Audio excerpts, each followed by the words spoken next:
andar como él anduvo, pero cuando uno se pone a reflexionar y se pone a ver la realidad de uno, es difícil andar como alguien. Y yo pensaba, no sé por qué, lo primero que me vino a la mente, mi esposa le gusta caminar. Y ella frecuentemente dice, vamos a caminar. Y uno está en la comodidad del sofá, en la comodidad de la cama, en la comodidad de la silla, entretenido. Y hasta mis hijos dicen, no, yo no quiero caminar. Porque caminar requiere esfuerzo. Porque tú te tienes que parar primero. Y entonces yo manejo usualmente, ella quizás hubiera manejado. Tiene uno que manejar a un lugar. Bueno, tiene que vestirse, tiene que prepararse para caminar, tiene que ponerse su equipo, porque si tú no puedes caminar con zapatos, porque los zapatos te maltratan. No puedes caminar con tacos si eres dama, porque te maltratan. Y después te duele el muslo. Eso tienes que ponerte cosas cómodas. Eso requiere esfuerzo y preparación y tiempo. Porque tú dices, la pregunta que después tú vas a decir, ¿y cuánto tiempo vamos a caminar? Porque a veces decimos, no, vamos a caminar 20 minutos solamente, pero esos 20 minutos parecen como 2 horas a veces. Y uno con solamente pensarlo se desanima. Entonces, cuando uno ve humanamente este versículo, vemos que hay un esfuerzo y hay un sacrificio también. No es fácil porque caminar como Jesús caminó o seguir el modelo de Jesús significa ir contrario al 99.9 de las personas en este mundo, o de lo que el mundo enseña o de lo que la sociedad enseña.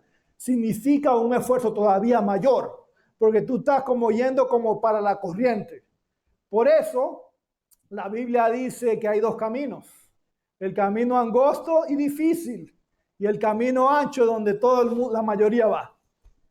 Y es muy fácil para nosotros tomar el camino ancho y cómodo, porque es más conveniente, porque es más productivo en nuestra mente, porque es menos peligroso, porque hay mucha gente ahí transitando, pero que te digan que tienes que ir por un camino angosto, difícil, y que se pone más estrecho en lo que tú sigues, toma pensarlo 2 veces para hacerlo. Entonces, quisiera, ¿verdad?, esta mañana presentar de una perspectiva de la que Jesús intencionó enseñar a sus discípulos, enseñarnos a nosotros también en este tiempo a cómo en realidad andar como Él anduvo, a cómo en realidad seguir su ejemplo, a cómo en realidad imitarlo, a cómo en realidad permanecer en Él. Esperamos, ¿verdad?, que el Espíritu Santo nos muestre estas maneras como podemos caminar con Él, porque en realidad hay muchas personas que caminan al lado opuesto y hasta inclusive dicen que hacen cosas que llenan los requisitos para ser cristianos. Porque hay mucha gente que dice, oh, yo creo en Dios, yo creo en Jesús, yo voy a la iglesia de vez en cuando, yo ayudo de vez en cuando, yo doy mi diezmo y mi ofrenda y apoyo, pero eso no es andar en realidad como Jesús anduvo. Si yo sé de profecía y creo en las creencias, eso no es caminar como Jesús caminó.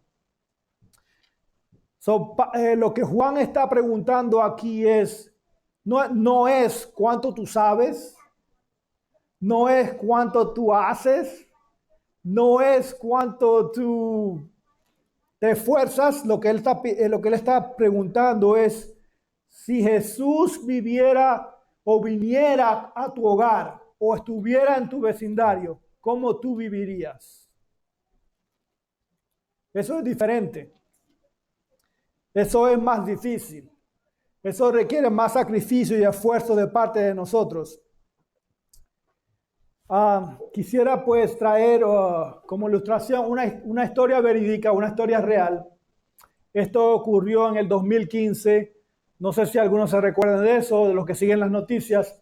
Hubieron en el 2015 a ciertos conflictos en el Medio Oriente, Afganistán, Irak y otros países.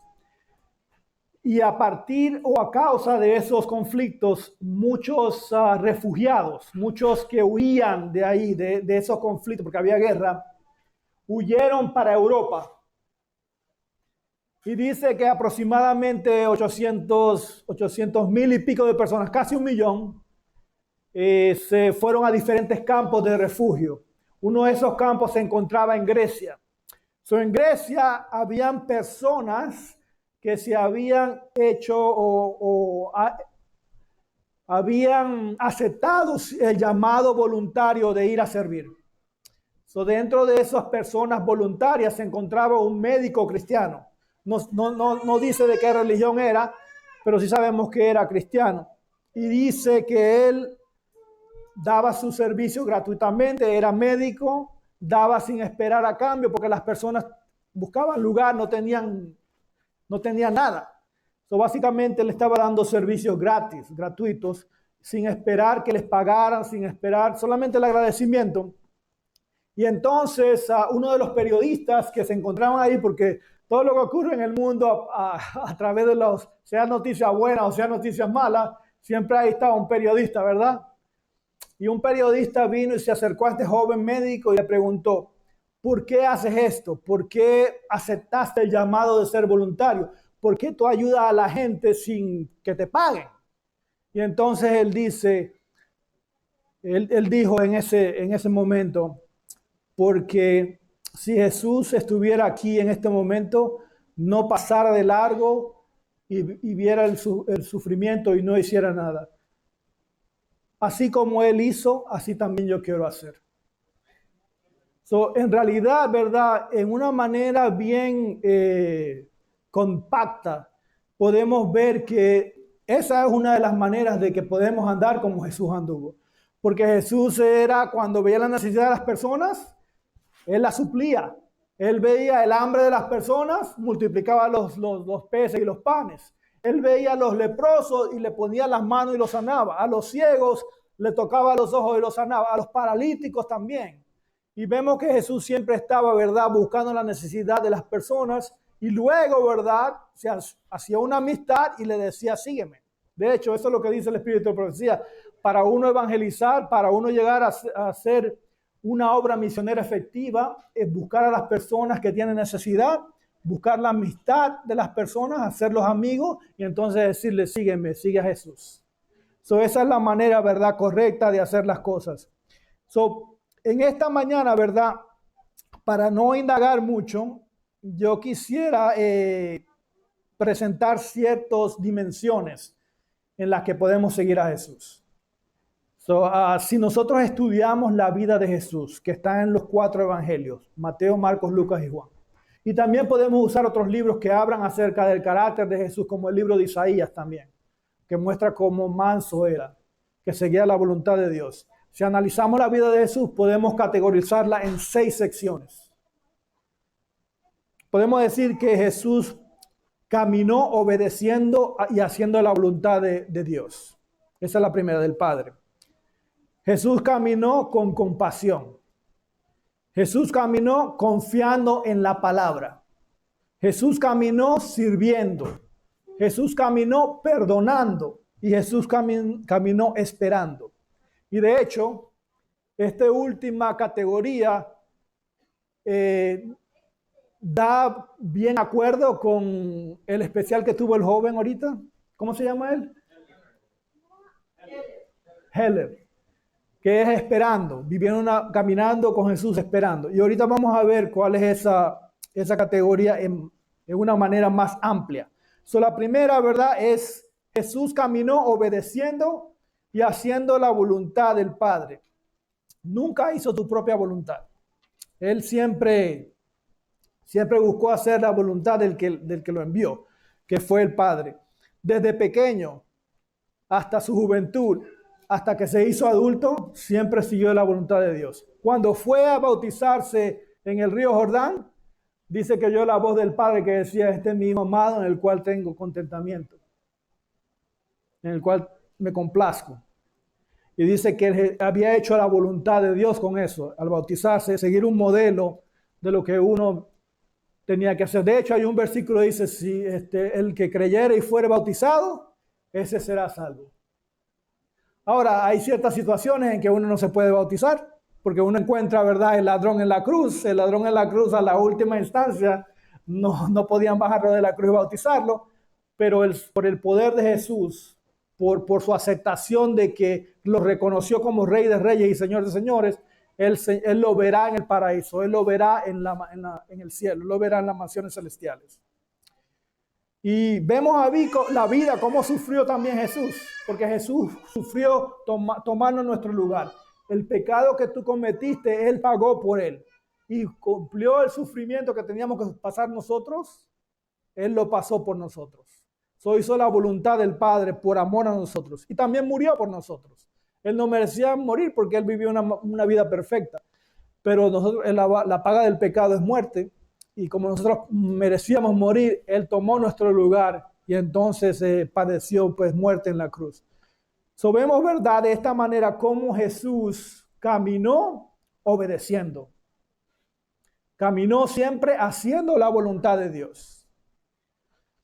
Caminó siempre agarrado de las manos de Jesús, bajo sus alas. No se apartó ni un metro a la derecha ni un metro a la izquierda. Siempre estuvo, ¿verdad?, bajo su protección, bajo su voluntad.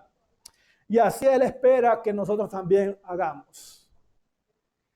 Para nosotros esto es difícil, porque nosotros tenemos libre albedrío y a veces el Señor dice azul y nosotros queremos coger verde o rojo y queremos hacer nuestra propia voluntad porque decimos nosotros sabemos mejor. Y ahí es que nos metemos en problemas. Qué diferente sería si uno cambiara la mentalidad y viviera de esa manera y tuviera menos estrés, y tuviera menos problemas, y tuviera menos dificultades. Le voy a poner, por ejemplo, unos ciertos casos, ciertos ejemplos que nos podíamos pues, poner nosotros allí en los zapatos.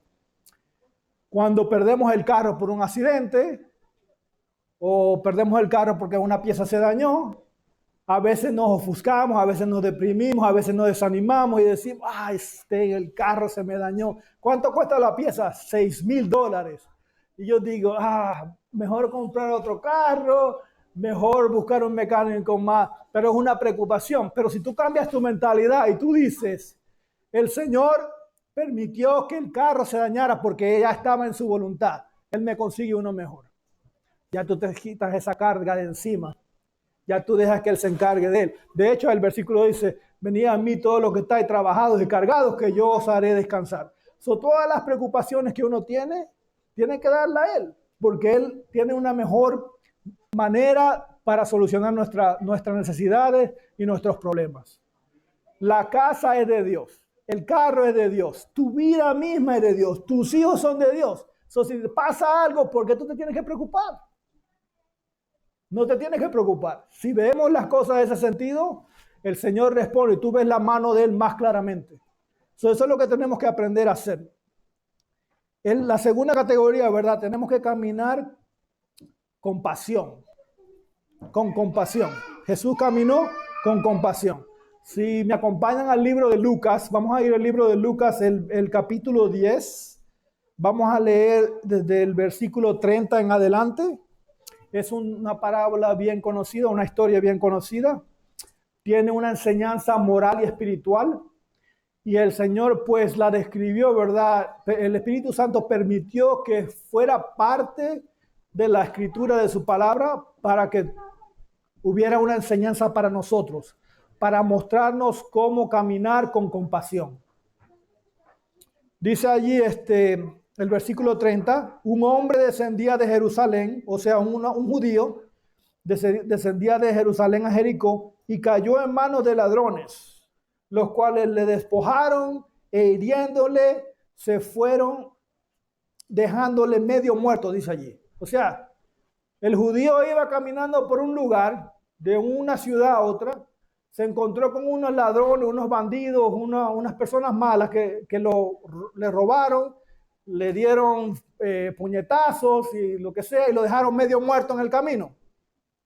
Y dice el versículo 31, y aconteció que descendió un sacerdote por aquel camino y viéndole, ¿qué hizo? Pasó de largo. Y el 32 dice, asimismo, un levita, llegando cerca de aquel lugar y viéndolo, ¿qué hizo? Pasó de largo también.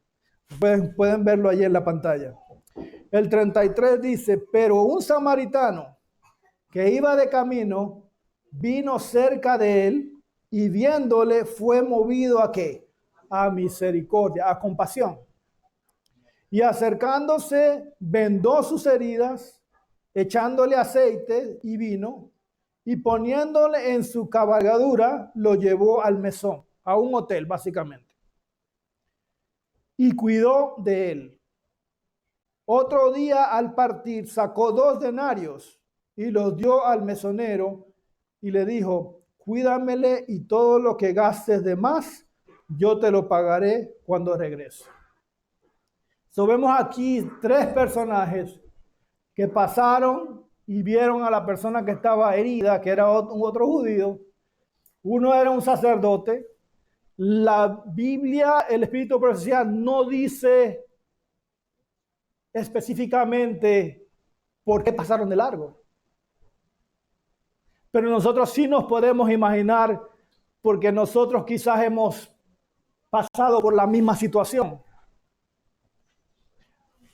En mi vida, ¿verdad? Personal, yo podría decirle, a veces yo he venido viajando en el camino y veo personas que están estoqueadas, ¿verdad? En el carro, en la orilla del camino, y yo sigo de largo.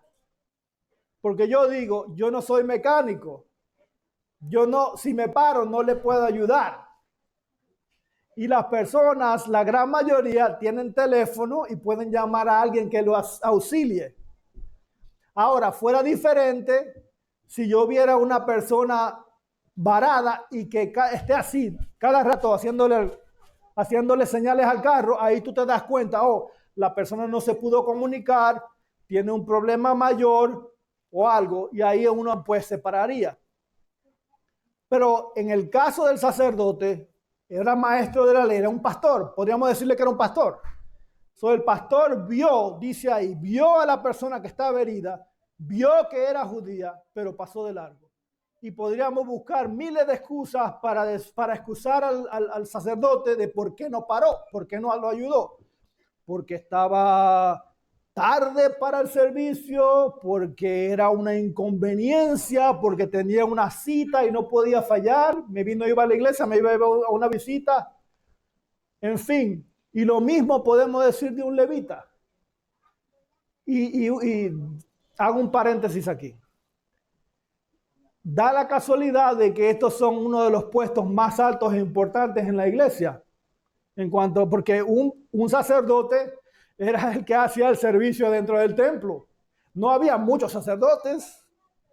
Eran varios sacerdotes y sacerdotes hablaban del amor y la compasión y la misericordia. Sin embargo, cuando se presentó la forma de cómo demostrar la misericordia y la compasión, pasó de largo. Y un levita era una persona importante que tenía ciertas obligaciones dentro del santuario, del cuidado del santuario.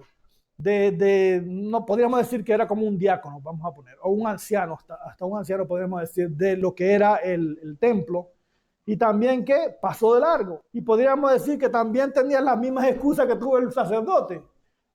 Pero ¿qué pasó? Que estas personas decían que sabían de Jesús, que creían de Jesús, que habían recibido su amor, su compasión.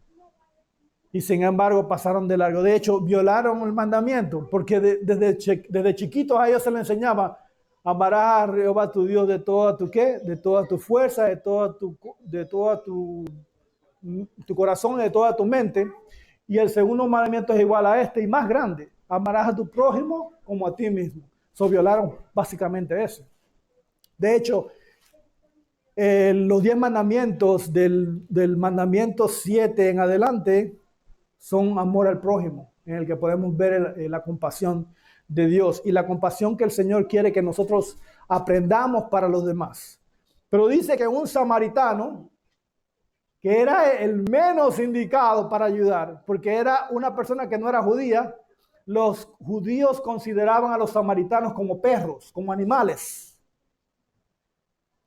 Esta persona, dice la Biblia, que lo vio y sabiendo que era judío, se movió a misericordia, tuvo compasión y fue más allá, fue a la acción.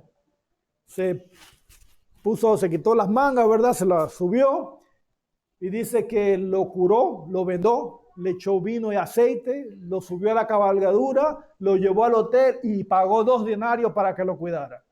Y 2 denarios era una buena suma en ese tiempo. O sea que no sabemos, dice que estaba medio muerto, pero él hizo su parte, ¿verdad? Para curarlo, siguió, pero hizo su parte. Y eso es lo que el Señor, ¿verdad?, quiere que nosotros hagamos. A veces se nos hace difícil. Yo, en realidad, para ser realista, se me hace difícil a mí tener compasión. Yo soy honesto y real. A veces llega un mendigo y apesta. Y uno quiere apartarse de él. Porque está en la humanidad de no estar incómodo, de no estar, ¿cómo podríamos decir? De apartarte de lo que huele mal, ¿verdad? De lo que está sucio. Y entonces no vemos que hay ahí debajo de la ropa o debajo del olor un ser humano por el que Jesús dio su vida. Y deberíamos tratarlo y verlo diferente. Y es algo que nosotros también tenemos que luchar. Nosotros tenemos que luchar por eso. Porque yo diría, quizás ustedes digan, oh, yo lo he asistido, pero en otras ocasiones que nos encontramos bien ocupados, quizás hemos hecho como el sacerdote o el levita. Y el Señor, ¿verdad?, quiere que andemos con Él de verdad, genuinamente. Y que haya sacrificio y amor por los demás. Y uno no sabe, porque en el cielo habrá sorpresas. Uno no sabe si encontrará al mismo mendigo en el cielo que diga, estoy aquí porque tú me diste la mano. Estoy aquí porque me diste ropa. Estoy aquí porque me ayudaste. Estoy aquí porque me diste un par de pesos. Y porque tuviste compasión de mí. Y el Señor me alcanzó a través de tu acto y yo estoy aquí. Entonces, voy a mover, ¿verdad?, en adelante para dejarlos que ustedes piensen allí. La tercera categoría o tercera dimensión, Jesús caminó confiando ¿en qué? En su palabra. Vemos, ¿verdad?, la tentación en el desierto. No voy a abundar mucho en la tentación en el desierto. ¿Cómo contestó Jesús a la tentación? Escrito está. A veces nosotros tenemos una enfermedad, a veces nos da una gripe, a veces nos da una tos bien crónica que nos dura varios días y entonces no acudimos a Dios. No le oramos. No usamos los medicamentos naturales y nos pasamos sufriendo, ¿verdad? Y entonces preferimos poner nuestra confianza ¿en dónde? En la pastilla, en las recetas que otros nos han dado. No es malo. Pero lo que el Señor provee no tiene efectos secundarios, porque lo que Dios hace es perfecto. Esa es la diferencia. Es mejor prevenir, ¿verdad? En lo más pronto posible que meterte tú, ¿verdad?, a lo más profundo en una condición de salud. Debemos contestar con un escrito está. Y a veces no lo ponemos en acción. A veces decimos, especialmente he conocido ejemplos, yo soy tesorero y también me ha pasado cosas verídicas que decimos, wow, estoy corto, tengo muchos gastos este mes y estoy corto y si doy mi diezmo, entonces no me alcanza para lo demás. No me alcanza para la comida, no me alcanza para pagar las utilidades y entonces preferimos pagar lo demás y lo que reste, darlo en el diezmo. Sin embargo, Jesús en Malaquías 3:10 dice, traed los diezmos al alfolí y hay alimento en mi casa. Probadme en esto, dice Jehová de los ejércitos, y abriré las ventanas de los cielos y derramaré sobre vosotros bendiciones hasta que sobreabunde. A mí me ha pasado similar. Yo perdí el trabajo por muchos meses, hace varios años atrás. Y entonces lo que recibía no me iba a alcanzar para los demás. Pero confié en la palabra de Dios y di mi diezmo, aunque no me alcanzaba para los demás. Y el Señor hizo milagros en la vida de uno, no le faltó nada a uno. A veces, les digo, a veces aparecían un cheque que nos mandaban de la nada, que decía, tú tenías un dinero de crédito aquí, y eso nos sacaba de apuro. A veces llegaba una persona inesperada de visita a la casa y nos llevaba alimento o ropa. A veces hasta las personas que Dilaina conocía de la cadena mandaban también. O sea que el Señor siempre, ¿verdad?, proveyó y bendijo. A veces hasta hubieron ocasiones cuando el bill llegó en cero. Y yo llamé porque yo decía, pues siempre hay una cantidad que pagar mensualmente de electricidad. Y cuando llamé, dice el customer service, el representante, no, aquí yo no sé qué pasó, pero tú no debes nada. Entonces el Señor contesta y el Señor es fiel con sus hijos. Podemos tener la seguridad de que Él va a proveer, si le somos fieles, si le amamos, si caminamos como Él anduvo, si seguimos su ejemplo. La otra dimensión, ¿verdad?, es que Jesús caminó sirviendo. Yo creo que lo más contrastante que podemos pensar es cuando Jesús iba a tener la Santa Cena con sus discípulos. Él dice que tomó una toalla antes de la cena y le lavó los pies a un discípulo. A todos. Y eso no es lo que enseña el mundo. El mundo enseña lo opuesto. El mundo dice que te sirvan. Jesús dice, sirve. El mundo dice, busca reconocimiento. Jesús dice, busca la humildad. El mundo busca poder, pero Cristo buscó una cruz porque nos amó y quería salvarnos. Debemos de servir. El servicio no es algo que te pone debajo de los demás. El servicio es algo que el Señor ve. Es mejor servir sin que nadie se dé cuenta. Es mejor ayudar sin que en lo secreto. Y el Señor que te ve en lo secreto te recompensará de una manera pública. De hecho, las obras que uno hace quedan grabadas en los libros celestiales. Cada obra que uno hace, sea pequeña o sea grande, el Señor no se le escapa nada. Y eso va a nuestra cuenta, porque el Señor, cuando hacemos eso, es que en realidad caminamos como Él. Le estamos imitando, estamos reproduciendo su carácter, que es básicamente lo que Él busca de nosotros. El Señor caminó, ¿qué? Esto es lo más difícil, perdonando. Y yo me paro ahí porque, dice, de hecho, la lección, varias semanas atrás, dedicó casi 2 días al perdón. No, de hecho, toda la semana la dedicó al perdón. Porque es que en nuestra iglesia, en nuestras familias, en nuestra comunidad, en nuestro trabajo, se han hecho divisiones porque ciertas personas y aún nosotros guardamos rencor, guardamos resentimiento o podemos hasta guardar odio. Porque alguien nos hace mal y entonces en vez de arreglar las cuentas, lo que hacemos es que la guardamos en nuestros corazones. Y eso es algo tóxico. Eso es algo que no te da descanso. Y tú estás incómodo todo el tiempo y la otra persona está tranquila. Porque la otra persona ni siquiera conoce de que tú estás enojado con ella. Y yo he visto, ¿verdad? Porque yo tengo toda mi vida la he pasado en la iglesia y he visto casos que han habido personas que han guardado un rencor por más de 30 años. Y la persona va a la iglesia y no te saluda y tú no sabes por qué. Y así pasó una señora casi 30 años, hermanos. con una situación de que no le hablaba a otro. Y entonces en un programa de perdón, por fin se destapó. Y la otra persona ni siquiera estaba al tanto de lo que la otra le había hecho. Y se perdonaron ahí y ya se terminó. Y ahí se fueron los 30 años de rencor. ¿Tú te imaginas eso? ¿Tú te imaginas que tú tengas ese rencor allí? Y la otra persona explicó. De hecho, la otra persona se acordaba de lo que había hecho. Y entonces da la casualidad que lo hizo sin querer.